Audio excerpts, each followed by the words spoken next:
In fact, she'd swallowed a whole bunch of pearls, which got the Khan thinking.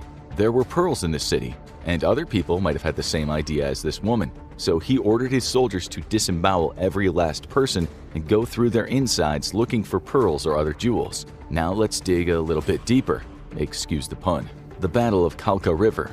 Many of you will have heard of the Ukrainian region of Donetsk Oblast because of the recent fighting that's happened there with Russia. But long before Vladimir Putin was sending soldiers there, the Mongols were doing damage on a much bigger scale, led by the generals we just mentioned, Jebe and Subutai. Both these men were campaign masters, having already led conquests all over Central Asia by the time they got to Ukraine. On this occasion, they were going up against a strong coalition of Rus principalities. The Rus were a people spanning part of Eastern Europe, originally Norsemen, who were woven into the historical fabric of what is today Russia, Ukraine, and Belarus. In this particular battle, it looked for a while as though the Rus armies were winning. They chased the Mongol hordes away. The Mongols, who were exceptional military strategists, were only retreating as part of a larger plan, spreading out their men and so spreading out the chasing armies. They stopped and got into battle formation at the Kalka River.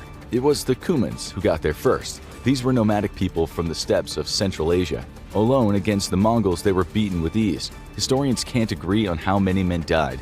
Neither do they agree on who had the larger army, but it seemed that the Rus outnumbered the Mongols, which was often the case. The Mongols were just better soldiers, faster and more skilled, while their generals were smart and usually had spies. We'll talk more about that soon. This Rus coalition was eventually defeated, but not before some of the princes of the Rus told the Mongols that they'd pull back their soldiers if they were guaranteed safety. The Mongols agreed, but they also lied. They soon took all the princes and leading nobles to be executed. But as the Mongols had a rule about not shedding the blood of nobles, they proceeded to execute these men in a unique and savage fashion. They erected a kind of scaffold and placed large pieces of wood on it. They then set up tables and chairs for a victory party. Only below the wood, propping it up, were the nobles. When the Mongols celebrated eating, drinking, and dancing, the nobles were slowly crushed to death below. This was supposedly a respectful death, but oh boy, it sounds slow and agonizing. In terms of victims,